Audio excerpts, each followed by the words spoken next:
ഒരു മിനിറ്റ് സുഹൃത്തുക്കളെ, കഥ തുടങ്ങുന്നതിന് മുൻപ് ഒരു കാര്യം. നിങ്ങൾ ഈ രാത്രിയിലെ കഥയുടെ മായാലോകത്തിലൂടെയുള്ള യാത്ര ശരിക്കും ആസ്വദിക്കുന്നുണ്ടെങ്കിൽ വീഡിയോ ലൈക്ക് ചെയ്യാനും സ്റ്റോറി ബുക്ക് സബ്സ്ക്രൈബ് ചെയ്യാനും മറക്കരുത്. ഇപ്പോൾ നിങ്ങളുടെ ബെഡ്റൂം ലൈറ്റുകൾ ഡിം ചെയ്യുക. നല്ലൊരു പശ്ചാത്തല ശബ്ദത്തിനായി ഹെഡ്ഫോൺസ് ചെവിയിൽ വയ്ക്കുക. ഇന്നു രാത്രിയിലെ ഈ യാത്രയിലേക്ക് നമുക്കൊരുമിച്ച് മുന്നോട്ടു പോകാം. മലയാളികളെ കാലാന്തരങ്ങളായി ത്രസിപ്പിച്ചുകൊണ്ടിരിക്കുന്ന കഥകളാണ് ഐതിഹ്യങ്ങളായും മിത്തുകളായും ഇന്നും നിലനിൽക്കുന്നത്.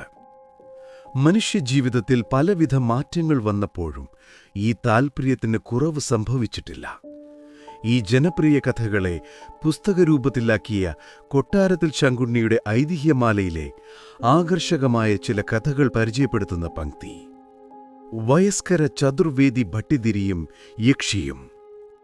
വയസ്കരയില്ലത്തു ഒരു കാലത്ത് പുരുഷന്മാരാരുമില്ലാതെ ഒരു കന്യക മാത്രമായി തീരുകയും ആ കന്യകയെ പിലാമന്തൂൾ മൂസ് സർവസുദാനമായി വിവാഹം കഴിച്ച് അവിടെ ദത്ത് കയറുകയും ചെയ്യുകയാൽ അക്കാലം മുതൽക്കാണല്ലോ അവിടെയുള്ളവർക്ക് വയസ്കര മൂസി എന്നുള്ള പേര് സിദ്ധിച്ചത്. ഇതിനു മുമ്പും ഈ ഇല്ലത്ത് പലപ്പോഴും പുരുഷന്മാരില്ലാതെ ഒരു കന്യക മാത്രമായി തീരുക ഉണ്ടായിട്ടുണ്ട്. അപ്പോഴെല്ലാം ഓരോരുത്തർ ആ കന്യകമാരെ സർവസുധാനമായി വിവാഹം കഴിച്ച് അവിടെ ദത്ത് കയറുകയും അപ്രകാരം ദത്ത് കയറുന്നവരുടെ പേരനുസരിച്ച് അവിടെ ഉണ്ടാകുന്നവർക്ക് വയസ്കര നമ്പൂതിരി, വയസ്കര ഭട്ടിതിരി, വയസ്കര പോറ്റി ഇങ്ങനെ പല പേരുകളും സിദ്ധിക്കുകയും ചെയ്തിരുന്നു.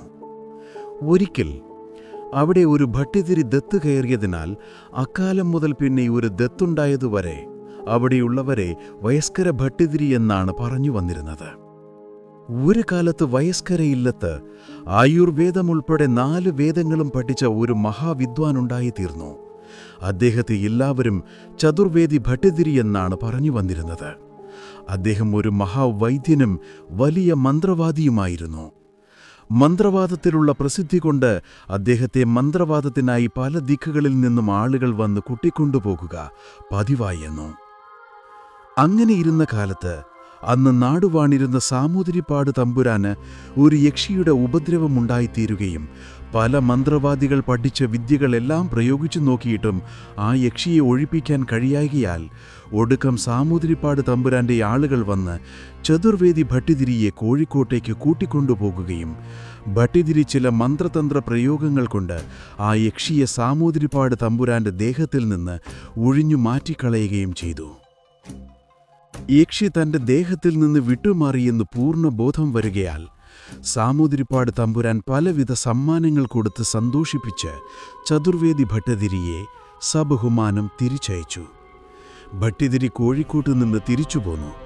നേരം വൈകിയപ്പോൾ വഴിക്ക് ഒരു നമ്പൂരിയുടെ ഇല്ലത്ത് കയറി കുളിയും സന്ധ്യാവന്ദനാദികളും അത്താഴവും കഴിച്ച് അവിടെ ഉപഗ്രഹമായിട്ടുള്ള ഒരു മാളികയിൽ കിടന്നു. വഴി നടന്നുള്ള ക്ഷീണം കൊണ്ട് കിടന്ന ഉടനെ അദ്ദേഹം ഉറങ്ങിത്തുടങ്ങി. അപ്പോൾ ആരോ അടുക്കൽ വന്ന്, ഹേ, തലയണയുടെ താഴെയിരിക്കുന്ന ഗ്രന്ഥം അവിടെ നിന്നും മാറ്റിവയ്ക്കണമെന്ന് പറഞ്ഞതായി അദ്ദേഹത്തിന് തോന്നി.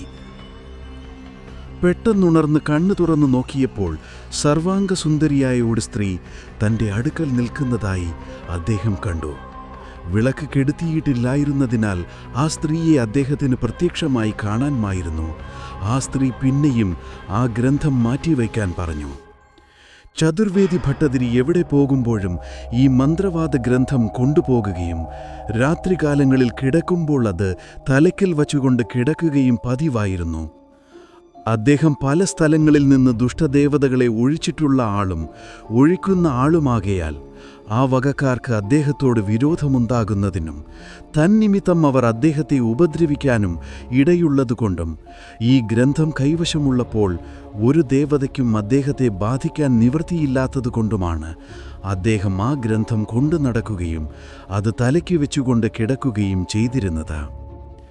ഭട്ടിതിരി ആ സ്ത്രീയുടെ അനിതര വനിതാ സാധാരണമായ രൂപലാവണ്യം കണ്ട് അവൾ കേവലം മനുഷ്യസ്ത്രീ അല്ലെന്ന് നിശ്ചയിക്കുകയും അത്യന്തം വിസ്മയിക്കുകയും ചെയ്തുകൊണ്ട്, നീ ആര്? ഇവിടെ വന്നതെന്തിനാ? ഗ്രന്ഥം മാറ്റിവയ്ക്കുന്നതെന്തിനാ എന്ന് ചോദിച്ചു. അങ്ങ് എന്നെ ഉപദ്രവിക്കുകയില്ലെന്ന് സത്യം ചെയ്താൽ ഞാൻ പരമാർത്ഥം പറയാം എന്നാ സ്ത്രീ പറയുകയും അവളുടെ രൂപവിശേഷം കണ്ട് അവളിൽ ആസക്തമാനസനായി തീർന്ന ഭട്ടിതിരി അപ്രകാരം സത്യം ചെയ്യുകയും ചെയ്തു. ഉടനെ ആ സ്ത്രീ വീണ്ടും പറഞ്ഞു, ഞാൻ സാമൂതിരിപ്പാട തമ്പുലാനെ ബാധിക്കുകയും അവിടെ നിന്ന് അങ്ങാൽ നിഷ്കാസിതയായി തീരുകയും ചെയ്ത യക്ഷിയാണ്. ഭവാന്റെ രൂപസൗന്ദര്യം കണ്ട് ഭവാനിൽ അത്യന്തം അനുരക്തിയായി തീരുകയാലാണ് ഞാൻ ഇവിടെ വന്നിരിക്കുന്നത്. അതിനാൽ അങ്ങ് എന്നെ സദയം സ്വീകരിക്കണം. ആ ഗ്രന്ഥം മാറ്റിവയ്ക്കാതെ എനിക്ക് ഭവാനെ തൊടാൻ നിവൃത്തിയില്ലല്ലോ. ഇത് കേട്ട് ഭട്ടിതിരി, നീ എന്നെ ഉപദ്രവിക്കുകയില്ലെന്ന് സത്യം ചെയ്താൽ ഞാൻ ആ ഗ്രന്ഥം മാറ്റിവെക്കാം എന്നു പറഞ്ഞു. അത് കേട്ട് യക്ഷിസ സന്തോഷം സത്യം ചെയ്യുകയും ഭട്ടിതിരി ഗ്രന്ഥമെടുത്ത് മാറ്റിവെക്കുകയും അവർ സന്തോഷസമേതം ഭാര്യാഭർത്താക്കന്മാരുടെ നിലയിൽ ആ രാത്രിയെ നയിക്കുകയും ചെയ്തു. വെളുപ്പാൻ കാലമായപ്പോൾ തന്നെ കൂടെ കൊണ്ടുപോകണമെന്ന് ഭട്ടിതിരിയോടും തന്നോടുകൂടി പോരേണമെന്ന് ഭട്ടിതിരി യക്ഷിയോടും അപേക്ഷിക്കുകയും അപ്രകാരം രണ്ടുപേരും സമ്മതിക്കുകയും ചെയ്തു. അനന്തരം ഭട്ടിതിരിയും അന്യർക്കദൃശിയായ യക്ഷിയും അവിടെ നിന്ന് പുറപ്പെട്ട് ഏതാനും ദിവസങ്ങൾ കൊണ്ട് വയസ്കരയില്ലത്തു വന്നു ചേരുകയും പിന്നെയും അവർ ഭാര്യാഭർത്താക്കന്മാരുടെ നിലയിൽ തന്നെ പരസ്പര സ്നേഹത്തോടുകൂടി തന്നെ വർദ്ധിക്കുകയും ചെയ്തു. ആ യക്ഷി വിട്ടുപിരിയാതെ സദാ വയസ്കരയില്ലത്തു തന്നെ താമസിച്ചിരുന്നുവെങ്കിലും ഭട്ടിതിരിക്കല്ലാതെ മറ്റാർക്കും ആ ദിവ്യമൂർത്തിയെ കാണാൻ പാടില്ലായിരുന്നു. അതിനാൽ ഈ കഥയൊന്നും മറ്റാരും അറിഞ്ഞിരുന്നില്ല. ഇങ്ങനെ ഏതാനും കാലം കഴിഞ്ഞപ്പോൾ ആ യക്ഷി ഭട്ടിതിരിയിൽ നിന്ന് ഗർഭം ധരിക്കുകയും അചിരേണം പ്രസവിച്ച് ഒരു പെൺകുട്ടി ഉണ്ടാകുകയും ചെയ്തു. അപ്പോഴേക്കും ഭട്ടിതിരിക്ക് യൗവന ക്ഷയിക്കുകയാൽ അദ്ദേഹത്തിനും യക്ഷിക്കും പരസ്പരം വിരക്തി ജനിക്കുകയും യക്ഷി സ്വപുത്രിയെ മേനക ശകുന്തളയെപ്പോലെ അവിടെ ത്യജിച്ചിട്ട് സ്വസ്ഥാനത്തേക്ക് പോകുകയും ചെയ്തു. ആ യക്ഷിയുടെ അനുഗ്രഹത്താൽ ആ പുത്രിയും ദിവ്യയായ ഒരു യക്ഷിയായി പെട്ടെന്ന് യൗവനയുക്തയായി തീരുകയും അന്യർക്കദൃശിയായി അവിടെ തന്നെ താമസിക്കുകയും ചതുർവേദി ഭട്ടിതിരി ചരനുലിതിയെ പ്രാപിക്കാറായ സമയം സ്വപുത്രിയായ യക്ഷിയെ അടുക്കൽ വിളിച്ച് സ്വകാര്യമായി, ഞാൻ ഇഹലോകവാസം വിടാറായിരിക്കുന്നു. എങ്കിലും നീ കുടുംബ പരദേവതയായി എന്നും ഇവിടെ തന്നെ വസിക്കണം. നിന്നെ ഒരു പരദേവതയായി ഇവിടെയുള്ളവർ എന്നും ആചരിച്ചുകൊള്ളും എന്ന് പറഞ്ഞിട്ട് അദ്ദേഹം തൻ്റെ സജാതീയ ഭാര്യയിലുണ്ടായിരുന്ന പ്രഥമ പുത്രനെയും അടുക്കൽ വിളിച്ച് തനിക്ക് യക്ഷി ഭാര്യയായി തീർന്ന കഥയും പുത്രിയുണ്ടായതും ആ പുത്രി കുടുംബ പരദേവതയായി താമസിക്കുന്ന വിവരവും ആ പുത്രിയായ യക്ഷിയെ ആചരിക്കേണ്ടുന്ന ക്രമവും മറ്റും പറഞ്ഞിട്ട് ഉടനെ മരിക്കുകയും ചെയ്തു. ചതുർവേദി ഭട്ടിതിരിയുടെ പുത്രിയായ യക്ഷി ഇപ്പോഴും അദൃശ്യയായി വയസ്കരയില്ലത്ത് താമസിച്ചു വരുന്നുവെന്നാണ് വിശ്വാസം. ആ യക്ഷിയെ സുന്ദരിയായ സ്ത്രീയുടെ രൂപത്തിലും സ്വരൂപത്തിലും അഗ്നിഗോളമായും മറ്റും പല കാലങ്ങൾക്ക് മുമ്പ് വരെ പലരും കണ്ടിട്ടുള്ളതായി കേൾവിയുമുണ്ട്. വയസ്കരയില്ലത്ത് ഇപ്പോഴും ആണ്ടിലൊരിക്കൽ ഒരു ദിവസം കുറുപ്പന്മാരെ കൊണ്ട് കളമെഴുത്തും പാട്ടും നടത്തിവരുന്നുണ്ട്. ഇത് മുൻപിനാലെ നടത്തിവരുന്നതാണ്. കുറുപ്പന്മാരെഴുതുന്ന കളഞ്ഞ് അഥവാ 5 നിറത്തിലുള്ള പൊടികൾ കൊണ്ട് നിലത്തു വരയ്ക്കുന്ന സ്വരൂപം ഗംഗകളുടെ കൂട്ടത്തിൽ ചതുർവേദി ഭട്ടിതിരിയുടെയും യക്ഷിയുടെയും കളങ്ങൾ കൂടി ഇപ്പോഴും എഴുതി കാണുന്നുണ്ട്.